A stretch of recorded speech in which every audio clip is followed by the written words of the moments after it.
Salut à tous, j'espère que vous allez bien, c'est Romain et on se retrouve aujourd'hui pour faire un point sur l'actu PSG, marqué ces derniers jours par beaucoup d'informations publiées dans la presse, quelques nouveaux noms liés au PSG, mais pour l'essentiel, dans cette vidéo, on fera de la spéculation parce que de toutes ces infos, il y en a très peu de concrètes. À 9 jours de la fin du mercato, c'est très difficile de lire la vision du club, surtout qu'avec Luis Campos, on est habitué à voir le nom des futurs recrues filtrés dans la presse à un moment très avancé, voire quasi final des négociations. Il aime pas quand ça filtre de manière prématurée, notre directeur sportif. Et s'il y en a un qui n'a pas compris ça ces derniers jours, c'est Lookman, l'ailier de l'Atalanta. On va développer bien sûr tout ça dans cette vidéo, vous l'avez compris. Alors installez-vous, c'est parti. Avant que la vidéo commence, petit placement de produit pour le site ZoFoot qui vous propose des répliques non officielles mais d'excellente qualité de tous vos maillots préférés, beaucoup d'équipes représentées, sélection nationale aussi, avec des badges, écussons et flocages d'excellente qualité comme les coutures. Vous pouvez personnaliser tout ça au moment de votre commande avec 10% de réduction. N'hésitez pas à utiliser le code qui est dans la description, tout comme le lien vers la boutique et les détails de la promotion en cours. Vous avez un ou plusieurs maillot offert en fonction du montant de votre panier. Le maillot est à indiquer au moment du paiement dans la page de commentaires. Et pour la livraison, sachez qu'il vous faudra entre 15 jours et 3 semaines grand maximum pour recevoir votre commande. Voilà, merci à eux, c'est eux qui régalent.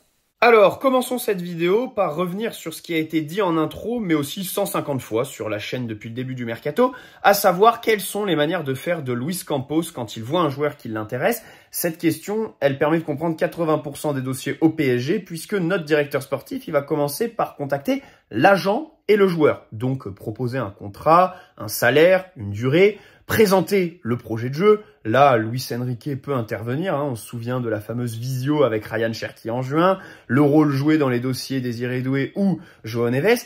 Et ce n'est qu'ensuite qu'on va aller discuter avec le club qui possède le joueur. Pourquoi pas faire une offre? Sauf que cette deuxième étape est arrivée très peu cet été. Il y a beaucoup de joueurs qui ont eu une proposition de contrat du PSG, qui l'ont accepté et qui attendent encore qu'on aille voir leur club, qu'on aille négocier et faire une offre de transfert.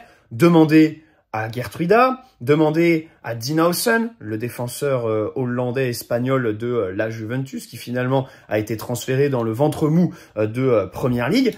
Eh bien, maintenant, vous pouvez aussi demander à Ademola Lookman, parce que très clairement, c'est ce qui s'est passé sur ce dossier avec Luis Campos qui est venu donc au renseignement. Le joueur qui s'est complètement excité parce que, alors, de sources très peu fiables au début en Italie, tout au Mercato Web, la Gazzetta dello Sport, le PSG s'y intéressait. Mais il y avait quand même quelque chose de véridique, c'est que le joueur n'était pas dans le groupe de l'Atalanta ce week-end pour leur match.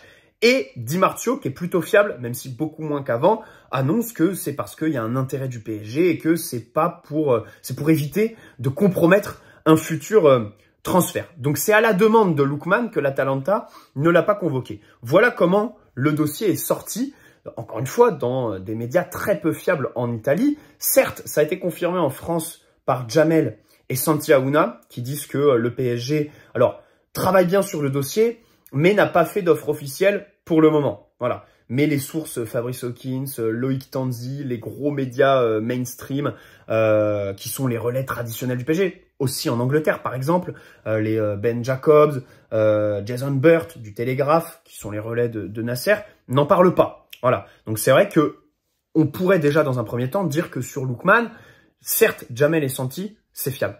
Mais voilà. Pas grand monde n'a confirmé pour le moment. Et visiblement, on s'est juste mis d'accord avec le joueur pour un contrat avec un salaire de 4,5 millions. Et donc, le joueur a voulu absolument en saisir l'occasion parce que c'est vrai qu'à 26 ans, quand tu es toujours à l'Atalanta avec seulement 2 saisons pleines dans les pattes, bon, tu te dis qu'un contrat de 5 ans, parce que bon, Luis Campos, s'il y a bien une certitude quand il commence une négociation, c'est qu'il va te proposer 5 ans et pas moins de contrat, parce qu'il l'a fait sur tous les joueurs possibles qu'on a recrutés, y compris Renato Sanchez, Milan Skriniar, donc les joueurs qui étaient en vrac physiquement.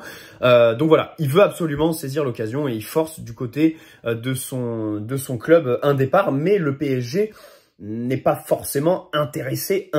Donc déjà, je pense que là, on a la clé du dossier Lookman. Maintenant, allons sur le dossier tactique, évidemment, parce que c'est vrai que c'est une piste qui est très difficile à lire Voilà, parce que on n'est toujours pas sur un véritable neuf terminal offensif, même si on peut se demander si le PSG a déjà été sur ce genre de profil. Luis Enrique ne semble pas apprécier ce genre de joueur, hein, même si bon, Guardiola, qui est un peu son mentor tactique, fait ça avec Erling Haaland à Manchester City. Visiblement, Luis Enrique ne veut pas trop répliquer au PSG. Là, voilà, blessure de Gonzalo Ramos, on ressort la solution Asensio faux numéro 9.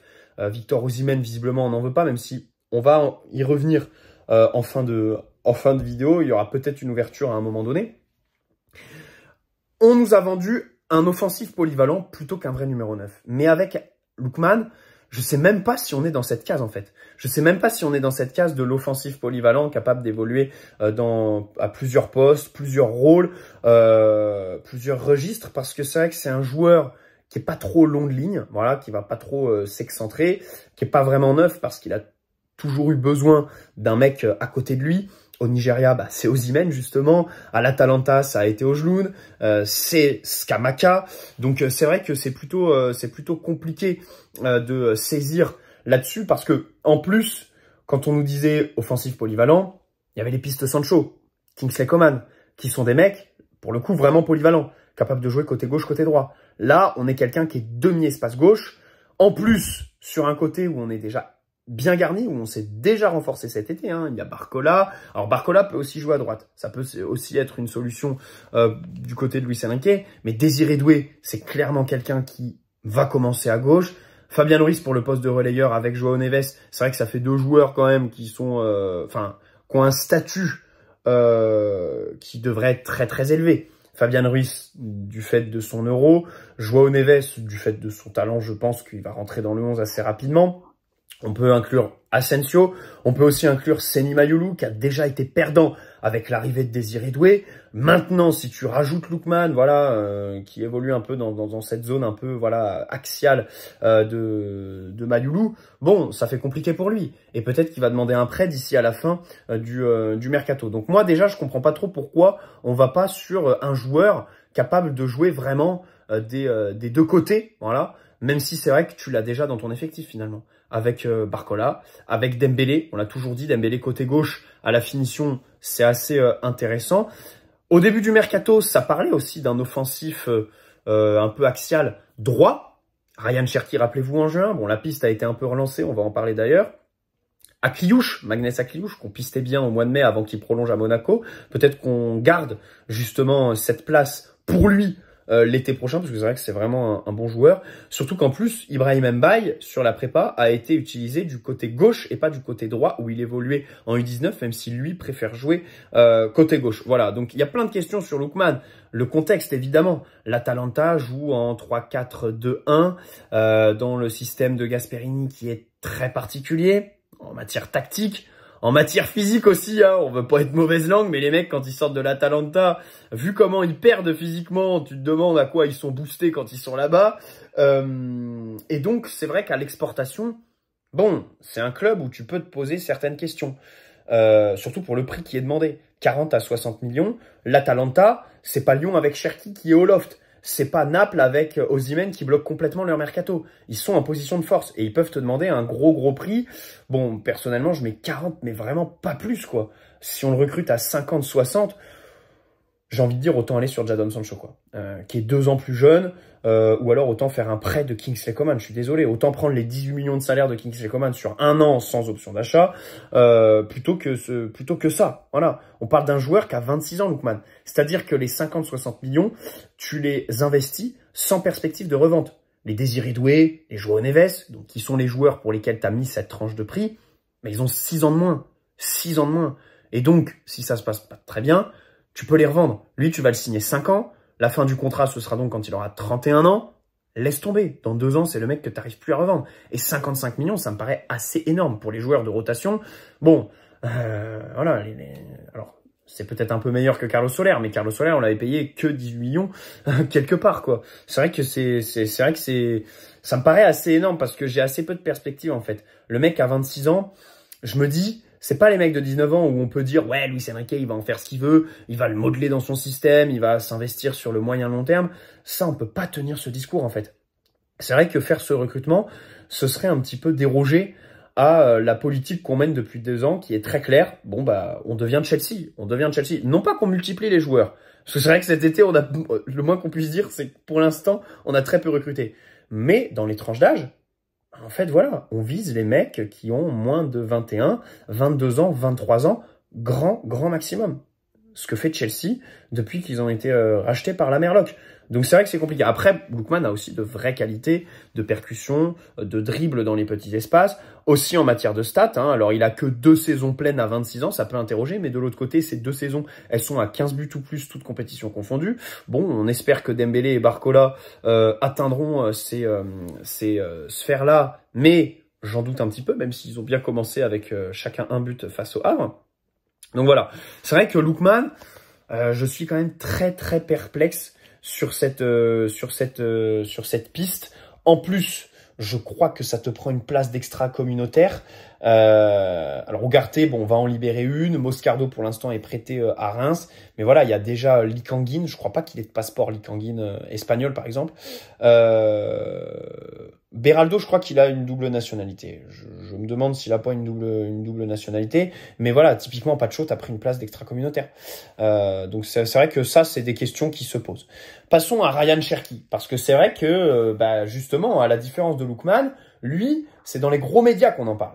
L'équipe notamment qui force. Ouais, le PSG veut Cherki. Il y a une chance de voir, même si c'est compliqué. C'est vrai que Cherki, si ça se fait... Franchement, j'y comprends plus rien. C'est un dossier très compliqué. Déjà, en juin, le joueur t'a un peu snobé pour Dortmund. Ensuite, Dortmund n'en ont pas voulu parce que Saïn avait quelques interrogations. Leipzig, pareil. Et donc là, il en vient à espérer qu'on revienne. Bon, il est pisté par des clubs, je crois, Fulham ou des trucs comme ça en première ligue, mais lui, il veut que le PSG revienne. Bah, t'es bien gentil, Coco, mais fallait nous accepter en juin, quand on avait un accord avec l'OL. À ce moment-là, il y avait un accord entre PSG et l'OL. Sauf que depuis, ça a chauffé entre Textor et Nasser. Donc les deux présidents s'aiment pas. Faudrait en plus négocier avec la famille Mbappé, parce que son agence, c'est celle qui est tenue par Faiza Lamari, avec notamment Bilal Ghazi, l'ancien journaliste L'équipe. Et alors, moi, ce qui me fait rire sur Ryan Cherki, c'est que l'argument numéro 1 qu'on entend partout, c'est « Ah, pour 15 millions, sous Luis Enrique, ça va être super, les gars. Luis Enrique, il va en faire un bon joueur. » Je veux bien entendre cet argument. Hein. C'est vrai que voilà, Luis Enrique peut faire progresser les petits jeunes et tout ça. Mais enfin, Ryan Cherki, s'il signe, ce sera pour 5 ans. Luis Enrique, encore une fois, il lui reste 10 mois de contrat qu'il a toujours pas prolongé. Et je m'avance pas trop en disant que s'il fait encore 2 saisons en plus de celle qui vient de s'écouler, c'est le bout du monde. Parce qu'à l'échelle du PSG, un entraîneur qui fait 3 ans, bon, il n'y en a pas eu beaucoup sous l'RQSI. Voilà. Et puis même lui, peut-être qu'à un moment donné, il va avoir une occasion qui va se présenter et qu'il voudra pas laisser passer. Et peut-être qu'il claquera la porte. Donc c'est vrai que voilà, si Luis Enrique fait 2 ans sur les 50 contrats de Ryan Cherki que tu signerais, ce serait un peu le bout du monde. Et donc, ce genre de joueur, sur les autres joueurs, Désiré Doué par exemple, ça me gêne pas. Ce type de discours, je ne l'applique pas. Mais Ryan Cherki, un joueur qui dépend vraiment énormément du contexte, de l'entraîneur, comment il va le cadrer et tout ça. Surtout qu'à Paris, voilà, ça peut être un peu spécial. Bon, j'ai vraiment beaucoup trop d'interrogations. Et voilà, je me dis, je veux pas voir Ryan Cherki hors PSG Luis Enrique. Parce que ça peut vite être un boulet que tu n'arrives pas trop à te refourguer, même s'il y a énormément de talent, bien sûr. C'est vrai que le transfert serait que de 15 millions. Et encore, tu peux peut-être faire baisser la note un peu plus parce qu'il est actuellement dans le loft de Lyon. Bon, les gars, on va pas se mentir, hein, le loft, c'est la mode avec Luis Campos.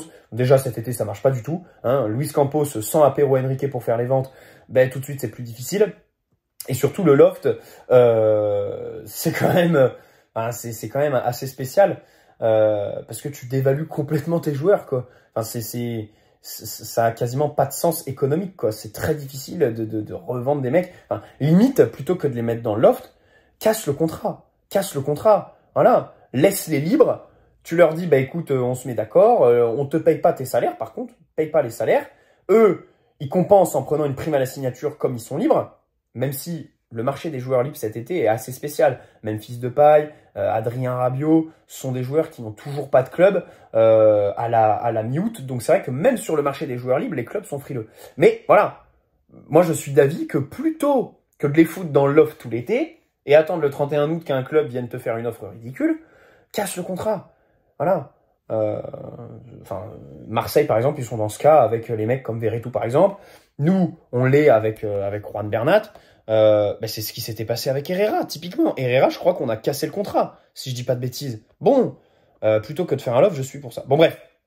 Dans tous les cas, sur Ryan Cherki, ça peut jouer en notre faveur, parce que du coup, il se dévalorise complètement, et Lyon pourrait accepter des offres au rabais un peu plus tard dans l'été. Peut-être que si on fait partir un Asensio en priorité, ou un Lee Kangin, pour une grosse somme en première ligue, j'accepterais peut-être un Ryan Cherki, parce que c'est vrai que par rapport à Asensio, il t'apporterait peut-être un peu plus de punch, mais bon. Et encore, là j'essaye vraiment de m'ouvrir. C'est vrai qu'il a une très bonne qualité de passe, Ryan Cherki, que j'aime beaucoup, mais bon, c'est vrai que c'est vraiment pas une piste parce que j'ai beaucoup trop de doutes sur sa capacité à évoluer au plus haut niveau. Je le trouve nonchalant sans ballon, même avec ballon, je trouve que c'est le genre de joueur, qui joue trop quand il a le ballon dans les pieds, sauf que le problème, tu l'as 3 minutes sur les 90 minutes, quoi. Et le reste du temps, les déplacements, c'est pas très très bon. Les prises d'informations, surtout, c'est pas très très bon. C'est un mec un peu feignant quand il reçoit le ballon, du coup. Il a pas ce temps d'avance sur les adversaires et du coup, il vient à s'en mêler les pinceaux et tout ça. Donc c'est vrai que c'est vraiment pas une piste qui m'a emballé depuis le début du mercato. Osimhen, c'est drôle parce que Arthur Perrault pour RMC, nous dit que le PSG serait prêt à relancer la piste. Voilà. Mais les sources anglaises, donc qui sont les relais de Nasser, nous disent que non, pas du tout. Osimhen, voilà, c'est pas du tout la priorité, on va pas relancer. C'est marrant puisqu'Arthur Perrault, évidemment, relaye la position de Luis Campos, quand les pistes anglaises relayent la position de Nasser. Je serais pas très arrêté sur Osimhen, parce que pour le coup, Antonio Conte a fait une vraie déclaration ce week-end. Il commence à s'énerver. Bon, c'est Antonio Conte, quoi. Il fait pression sur ses dirigeants parce que le mercato est bloqué. Ils pensaient faire un billet sur Osimhen. Au final, ils le font pas. Mais ça, on le disait pendant le dossier Kvara, c'est bien fait pour leur gueule. Ils ont refusé. Je pense qu'on était capable de mettre 80 voire 100 millions sur Kvara en se disant qu'ils vont les avoir sur Osimhen. Et au final, ils ne les auront pas. Mais on le disait depuis le début. De toute façon, on le disait qu'ils vont se retrouver la queue entre les jambes, le Napoli. Alors le problème, c'est que Kvara, c'est vraiment la clé de voûte du système Antonio Conte. Donc c'est vrai que se dire, ouais, bah proposons 100 millions sur Kvara, du coup, comme c'était notre priorité numéro 1, ils vont accepter maintenant, c'est compliqué. C'est compliqué. Parce que voilà, Antonio Conte, lui, il veut faire partir Osimhen pour faire venir Lukaku. Voilà. Bon. Osimhen, par contre, il demandait 130 millions, la clause, machin, au début. Je pense que là, on peut l'avoir à un prix au rabais. Si on fait une offre le dernier jour du mercato, le truc, c'est que l'Arabie Saoudite, ils vont être en mercato jusqu'à début octobre. Mais le joueur ne semble pas du tout intéressé pour aller là-bas. C'est pareil, Osimhen. Osimhen, typiquement, regardez. Technique Luis Campos. On est allé voir Osimhen, on lui a proposé un contrat, voilà. On lui a dit, on te donne le même salaire qu'à Naples. Voilà. Je pense que c'est ce qui s'est passé. Pourquoi? Parce que maintenant, on lit, ah bah Osimhen, il privilégie le PSG, il veut pas aller en première ligue. Ok. Mais de l'autre côté, on lit, ah bah Osimhen, il veut pas perdre un centime sur son salaire. Voilà, Osimhen, il va faire aucun effort et il veut absolument le même salaire qu'à Naples. Et de l'autre côté, on nous dit, Osimhen ne veut que le PSG. Bon, je pense qu'en fait, il n'y a que le PSG qui lui propose le même salaire qu'à Naples, quoi. Et que donc, Osimhen a le contrat, mais le transfert ne se fait pas et donc le garçon attend depuis belle lurette qu'on avance. Mais comme c'est conditionné à un départ de Gonzalo ou Colomani, Gonzalo s'est râpé, blessure de 3 mois. Colomani, bon, ça paraît quand même très compliqué en matière d'amortissement au niveau du prix que tu es obligé d'en tirer pour te retrouver financièrement.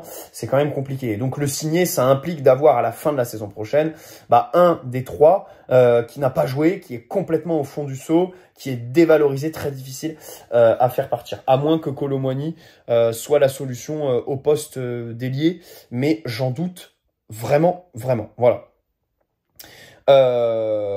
Mais bon, c'est vrai que Osimhen, je pense qu'il y aura un moment dans le mercato où on se posera la question, est-ce que Naples accepte 50, 60 millions? Et je pense que cette question sera posée de manière très sérieuse. Très sérieuse. Voilà, bref. Moscardo est prêté à Reims avec une clause de retour dès janvier. J'espère qu'il y jouera. Je trouve que c'est un bon choix d'aller en Ligue 1 pour s'acclimater au championnat, la dimension athlétique, physique et tout ça. Après, je sais pas s'il va vraiment jouer dans un secteur de jeu qui est plutôt fourni du côté de Reims, on verra. Ugarte, on a proposé un prêt avec une option d'achat obligatoire à Manchester United, mais bon, ça patine encore un peu. Soler à West Ham, option d'achat obligatoire de 20 millions de livres sterling, ce qui fait 24 millions. Donc c'est plutôt pas mal, c'est une plus-value par rapport aux 18 qui étaient investis quand on l'a acheté à Valence, donc ça fait plaisir.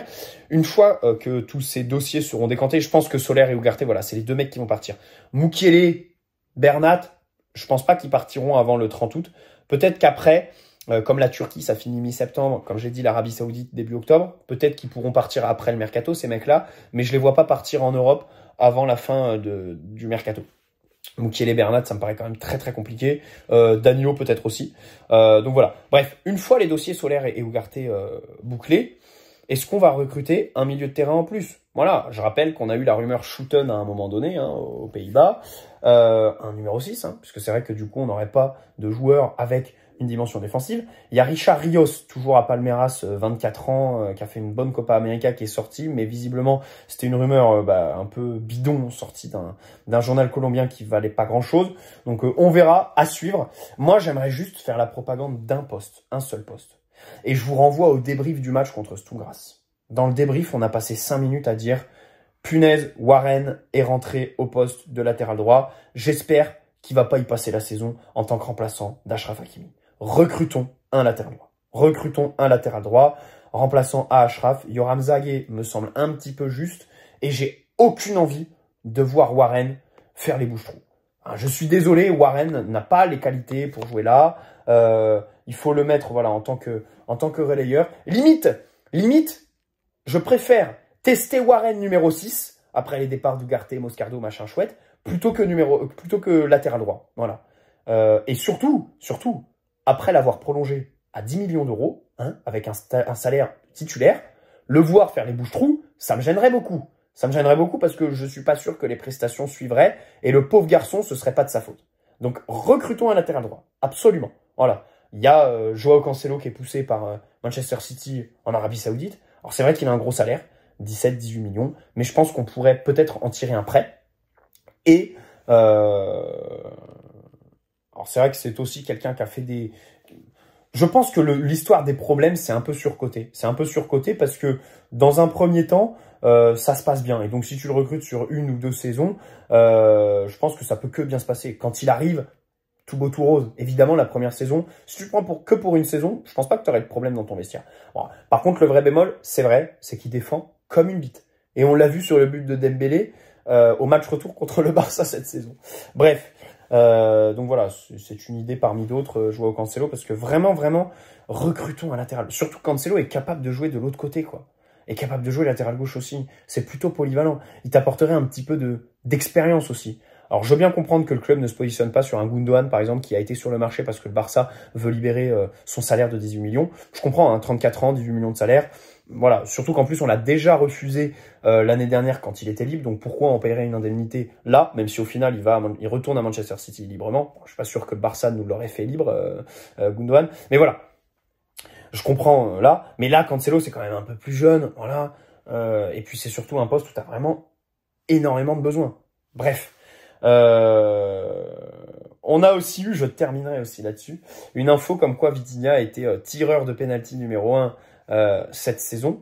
Et au final, Luis Enrique s'est rétracté puisque les offensifs ont fait pression, n'ont pas trop compris pourquoi il n'était pas sélectionné. Et du coup, ce serait une alternance au final qui se dessine avec Ousmane Dembélé. Bon, écoutez, j'ai quand même envie de finir cette vidéo avec un petit mot là-dessus. Parce que déjà, c'est sorti de sources très fiables. Surtout parce qu'on a vu pendant Le Havre une discussion entre Vitinha et Dembélé, on ne sait pas trop ce qui s'est passé. Évidemment, il n'y a pas eu de penalty gate. Je veux pas faire de polémique. Juste, simplement, je veux dire, pas besoin de méga stars pour avoir des égos dans ton vestiaire. Voilà. Tous les footballeurs ont un ego. Tous les footballeurs pètent plus haut que leur cul. Voilà, c'est tout, les gars. C'est la vérité. Enfin, pas tous, mais ce que je veux dire, c'est que dans un vestiaire, évidemment que tu auras des égos tout le temps. Voilà. Et maintenant qu'on fait le projet sans superstar, eh ben, on retrouve les mêmes histoires de penalty. Donc ça me fait doucement rire. Bref.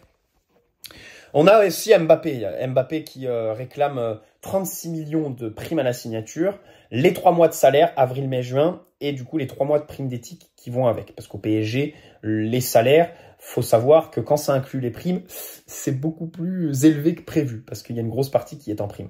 Donc, voilà, on a eu un article du Parisien. Ah, le PSG pourrait perdre la licence UEFA, exclu de la Ligue des Champions, plus pouvoir recruter. En Angleterre, les relais de Nasser se sont calmés. Ils ont dit, les deux parties discutent. Ils veulent régler ça à l'amiable et discrètement. Il n'y a aucun risque vis-à-vis de l'UEFA. Moi, sur ce dossier, mon avis est très clair. Ça a toujours été le même. Comment le club a pu compter sur un accord verbal avec Mbappé? Comment tu ne lui as pas signé un document valable juridiquement qui aurait fait qu'aujourd'hui, tu peux te retourner? Aujourd'hui, tu vas pas te présenter, imaginons, au tribunal des prud'hommes, en disant non, il nous a dit oui, il y a les caméras de surveillance, vous pouvez faire une lecture labiale. Dans la loge lors de PSG Lorient l'été dernier, il nous a dit oui, je refuse. Je fais la croix sur les primes et les machins. Non, c'est pas possible. Enfin, ça frôle l'amateurisme. Ça frôle l'amateurisme. Voilà. Et puis voilà, il y a eu le contrat, tu es obligé de payer le joueur. Même si de l'autre côté, on va pas se mentir. 50 millions, 55 millions, déjà c'est du brut. Donc c'est pas ce qui arrivera sur son compte en banque. Hein. Il y en aura que la moitié, je pense, avec le régime fiscal français. Mais Mbappé, qui cherche voilà jusqu'au dernier centime. Bon, après c'est peut-être pas lui. C'est vrai que c'est peut-être pas lui qui s'occupe directement de ça. Je suis quasiment certain. Hein. C'est ses avocats, sa mère et tout ça. Bon, c'est vrai que c'est pas très classe. Parce que au Real, il a le giga salaire, machin. Bon, je le plains pas, quoi. Je le plains pas. On n'est pas à 20-30 millions près. Surtout quand on voit l'investissement qu'il y a eu cette saison au quotidien et sur le tas. Mais bon, c'est comme ça. Il y a eu un contrat de signé. T'es obligé de l'honorer. Voilà. Et t'as pas fait signer de clause machin l'été dernier. T'as eu qu'un accord verbal. Le joueur te la met à l'envers. Tu peux pas te plaindre. Pour moi, tu peux pas te plaindre. Bref. Si on le paye, au final, c'est vrai que ça pourrait nous éviter de péter les plombs sur le mercato. Hein. Peut-être que ça nous empêcherait, du coup, 55 millions, c'est le prix de Lookman, justement. On en revient au début de la vidéo. Parce que c'est vrai qu'il y a aussi la dimension financière. Hein. Déjà, Mbappé, donc peut-être que tu vas te retrouver à devoir verser 50-60 millions. Surtout là, tu as déjà dépensé 170 millions sans les bonus. On sait que sur Désiré Doué, ils sont très élevés, qu'il y en a 10 sur João Neves, qu'il y en a 5 sur William Pacho. Donc ça peut monter à 200 millions sans vente. On n'a toujours pas vendu. Donc du coup, peut-être que Ugarte Soler rapporterait 60, 70 millions si on est très ambitieux. Ça pourrait te débloquer un gros transfert. Peut-être que ce serait la clé. Peut-être que ce serait la clé de cette fin de mercato. Voilà, faire partir nos joueurs. Et peut-être que si on fait rentrer des liquidités, là, on aurait plus de moyens. Typiquement, hier, j'ai vu une rumeur Raphaël Leao au Barça pour 90 millions. Si on fait rentrer 70 avec les départs, bon, à moins que le club veuille recruter un milieu, comme je l'ai dit un peu plus tôt dans la vidéo, suite au départ d'Ugarte, Soler, Moscardo et tout ça, ça pourrait peut-être sortir. Ça pourrait être quelque chose. Ou débloquer le dossier Osimhen. Bonne soirée à tous. N'hésitez pas à poser un like si cette vidéo vous a plu, vous abonner si ce n'est pas déjà fait. Et on se retrouve vendredi pour faire le débrief de PSG Montpellier. Demain, je pense pas. Mais vendredi, c'est sûr. On fera le débrief. J'essaierai de le faire à chaud. De toute façon, voilà, j'ai rien de prévu et tout ça. On va se regarder le match en direct. Allez, ciao les amis. Prenez soin de vous.